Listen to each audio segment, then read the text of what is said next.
Rappel sur les corps finis. Les corps finis sont très utilisés en théorie des nombres, cryptographie, codage et théorie de l'information. Nous rappelons dans cette partie les éléments essentiels de la théorie des corps finis. Pour l'épreuve des résultats, on pourra consulter les ouvrages de référence sur le sujet tels que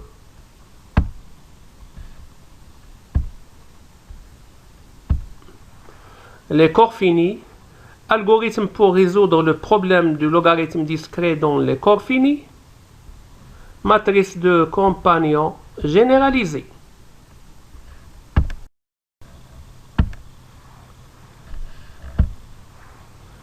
Un corps fini K a pour caractéristique un nombre premier P. Il contient en conséquence un sous-corps isomorphe à Fp qui est égal à Z sur Pz.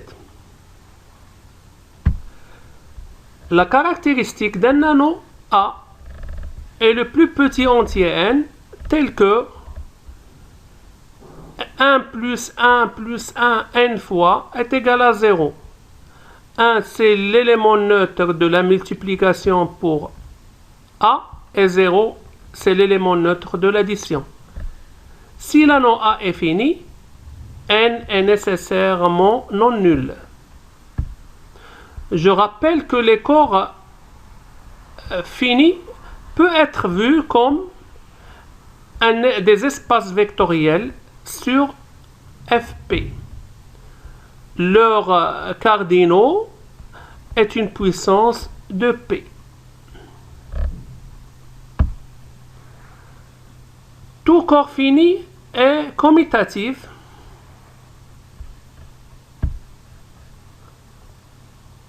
soit L une extension finie d'un corps K.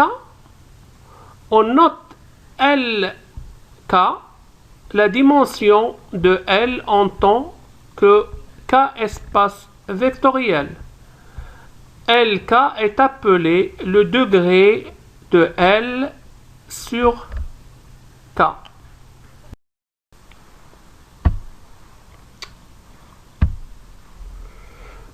Deux corps finis de même cardinal sont nécessairement isomorphes. Soit KLM une tour d'extension finie, on a le degré de M sur K est égal au degré de M sur L multiplié par le degré de L sur K.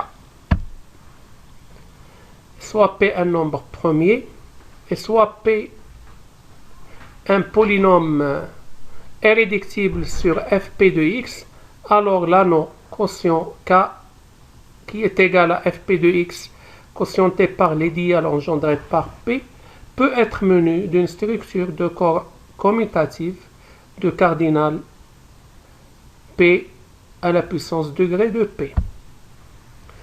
Un corps de caractéristique premier étant égal à son sous-corps premier, il s'ensuit que tous les corps de cardinal premier P sont isomorphes à Fp.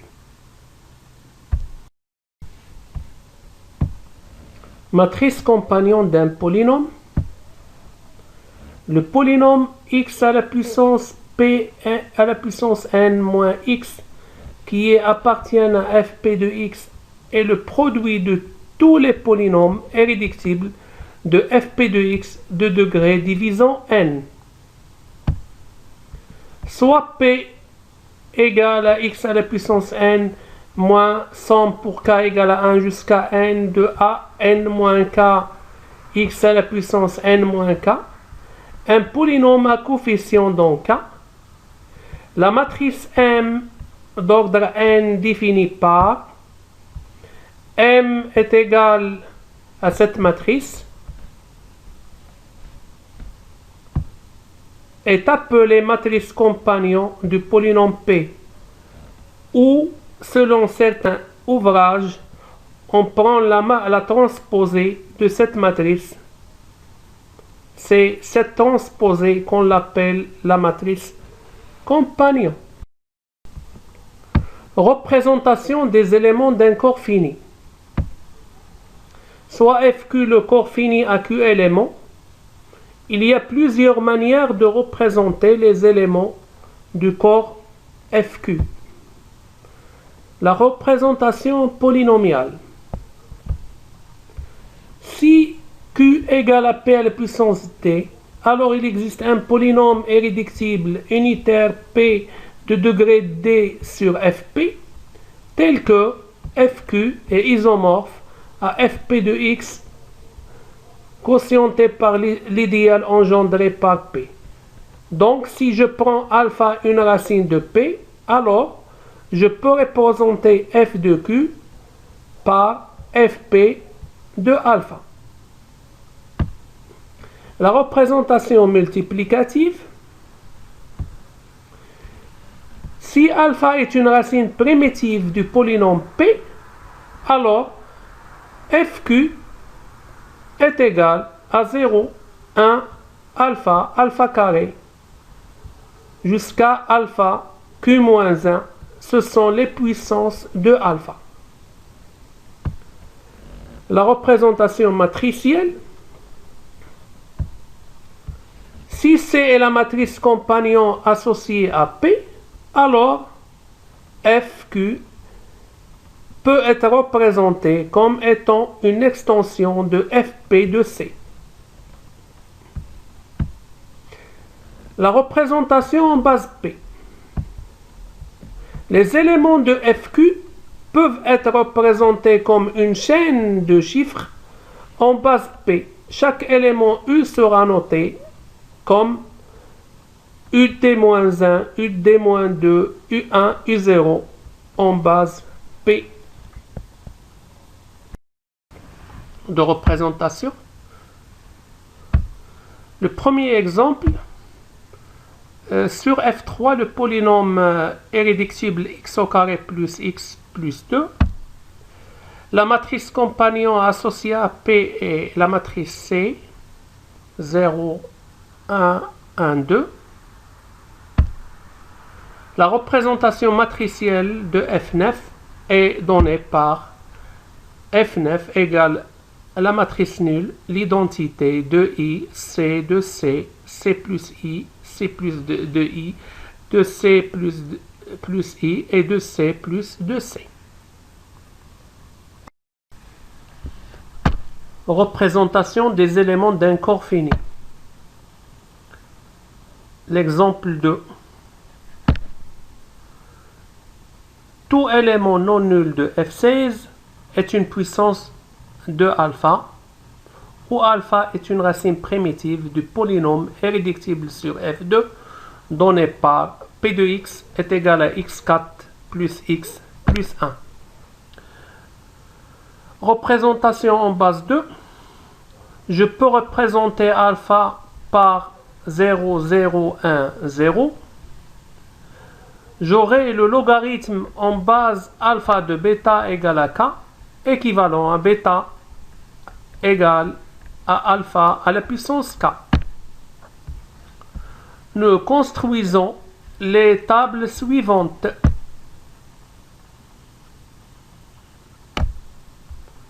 La première table, ce sont les puissances de alpha codées en base 2. La deuxième table, c'est le logarithme en base alpha de bêta. J'ai les bêta qui sont codés en base 2 et voici les logarithmes en base alpha de bêta. Je vais utiliser cette table pour calculer la multiplication de deux éléments codés en base 2. Je vais calculer par exemple 1, 1, 0, 0 que multiplié par 1, 1, 1, 0.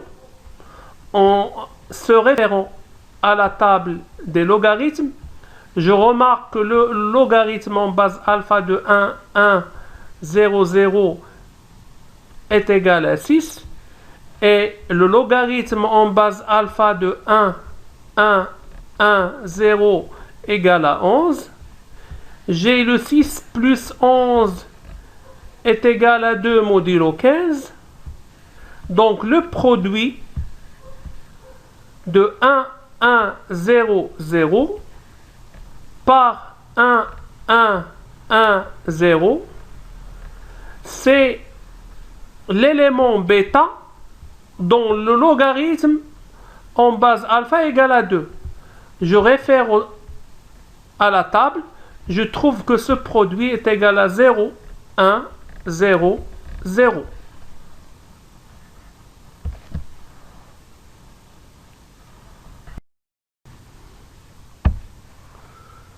La cryptographie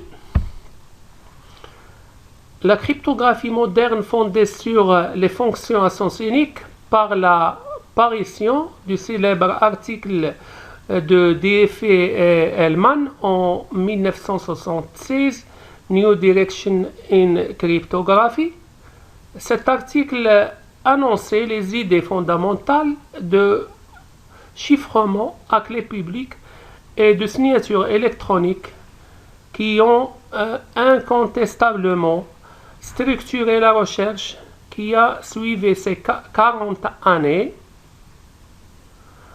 On était riche en découvertes, innovations et progrès techniques dont certains étaient décisifs. L'un des autres faits de la courte histoire de la cryptographie mathématique dite moderne est la mise au point du premier système à clé publique RSA, puis la cryptographie elliptique D.F. et Hellman ont proposé une solution élégante permettant à deux individus d'échanger une information secrète. C'est le cryptosystème de D.F. et Hellman.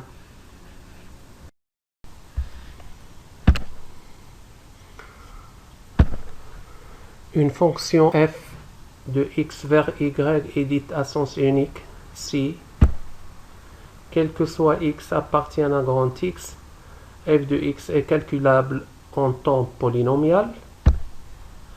Pour presque tout y appartient à image f, elle est infaisable de façon calculatoire de trouver x appartient à grand X tel que f de x est égal à y. Une fonction f de x vers y est dite à sens unique avec trappe si f est à sens unique. Connaissant une information supplémentaire appelée trappe, le calcul pour tout y appartient à im f de x appartient à grand X tel que f de x est égal à y est réalisable en temps polynomial. Exemple, l'exponentiation modulaire. L'exponentiation modulaire, appelée aussi exponentielle discrète, est une fonction à sens unique et définie par f de l'ensemble 0, 1, 2 jusqu'à p-1 vers f p étoile k a pour image alpha à la puissance k, où alpha est une racine primitive pour que f soit bijective. Tous les algorithmes connus pour inverser cette fonction nécessitent un temps de calcul non polynomial en log p. C'est-à-dire, il n'existe pas un algorithme efficace pour calculer x sachant y. Un système cryptographique est la donnée d'un cinquiplet P, C, K, E, D vérifiant. P est un ensemble fini de blocs de texte clairs possibles. C est un ensemble fini de blocs de texte chiffrés possibles. Car on l'appelle espace des clés est un ensemble fini de clés possibles.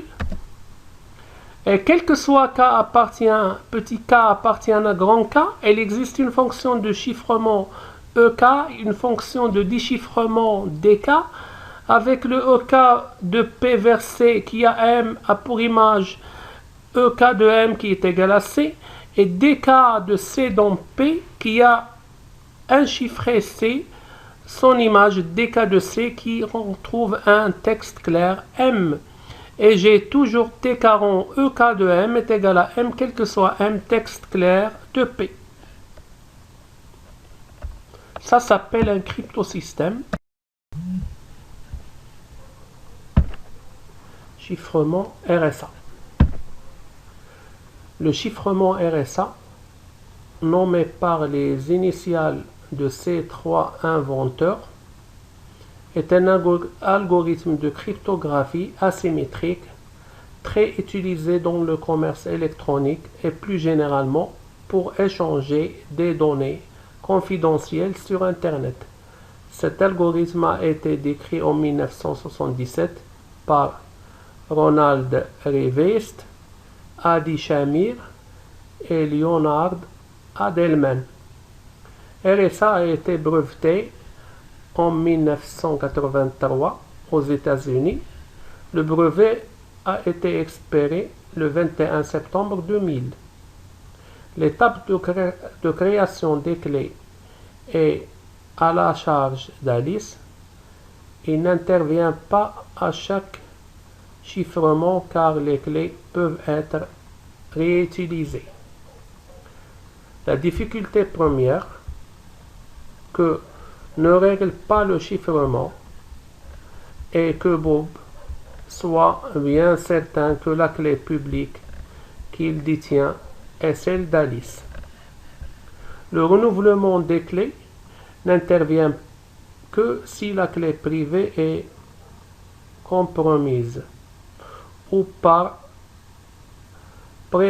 précaution ou au bout d'un certain temps, qui peut se compter en années. Comment fonctionne RSA? Choisir P et Q deux nombres premiers distincts. Calculer leur produit N qui est égal à P fois Q appelé module de chiffrement. Calculer phi de N qui est égal à P-1, Q-1, la valeur de l'indicatrice de l'air en N. Choisir un entier naturel E premier avec phi de N est strictement inférieur à phi de N, appelé exposant de chiffrement. Calculer l'entier naturel D inverse de E modulo phi de N est strictement inférieur à phi de N, appelé exposant de chiffrement.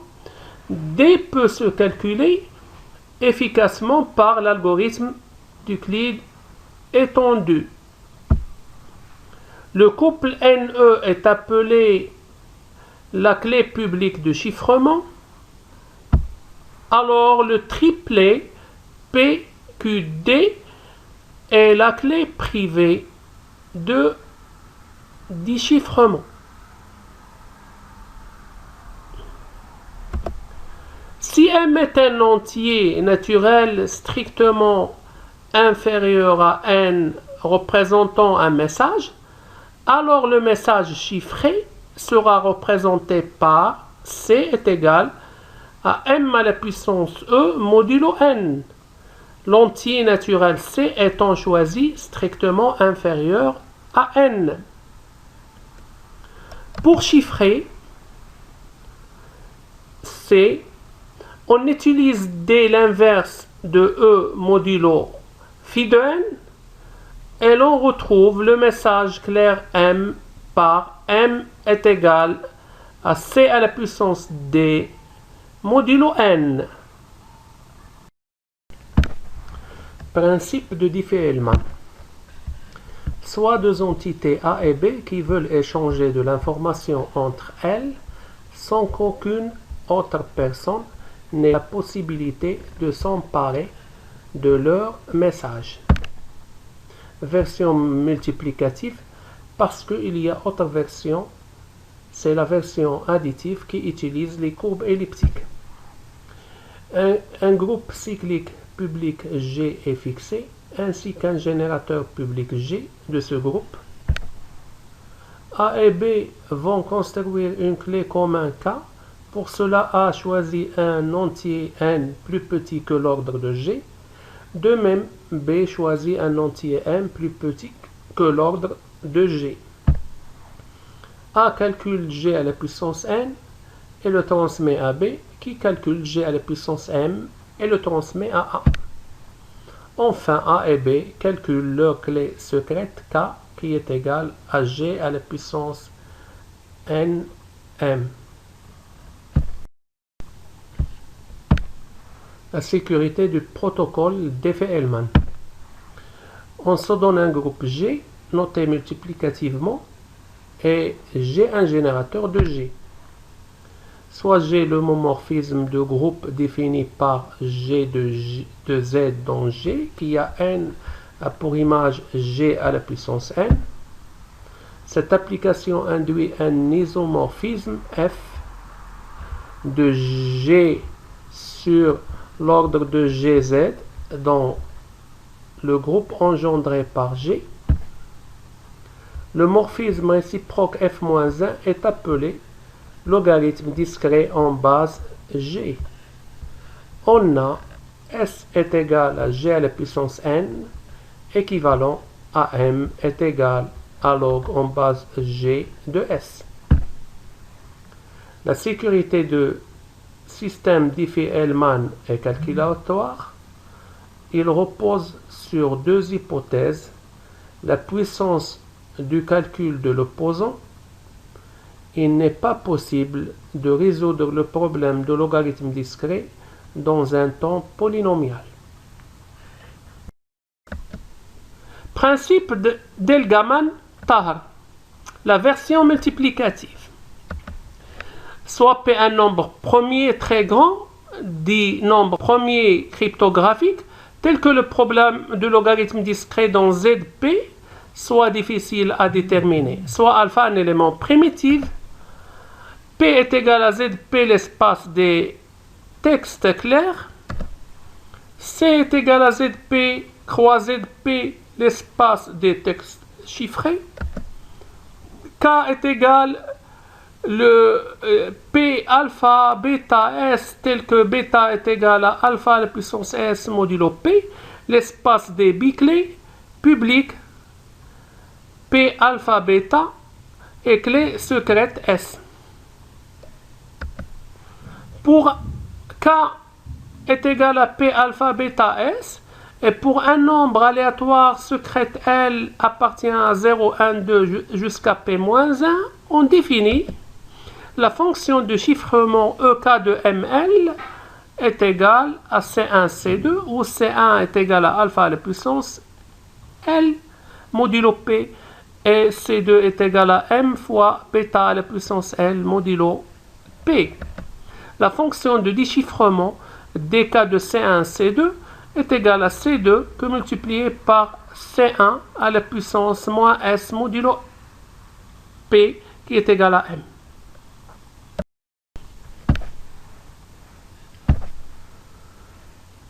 L'opération de chiffrement dans le système d'Elgaman est probabiliste puisque le texte chiffré dépend à la fois du message clair M et de la valeur aléatoire L choisie par l'entité A. Le chiffrement d'Elgaman fonctionne comme suit. Le texte clair M est masqué en le multipliant par bêta à la puissance L, ce qui donne une partie C2 du texte chiffré. La valeur donne une deuxième partie de texte chiffré.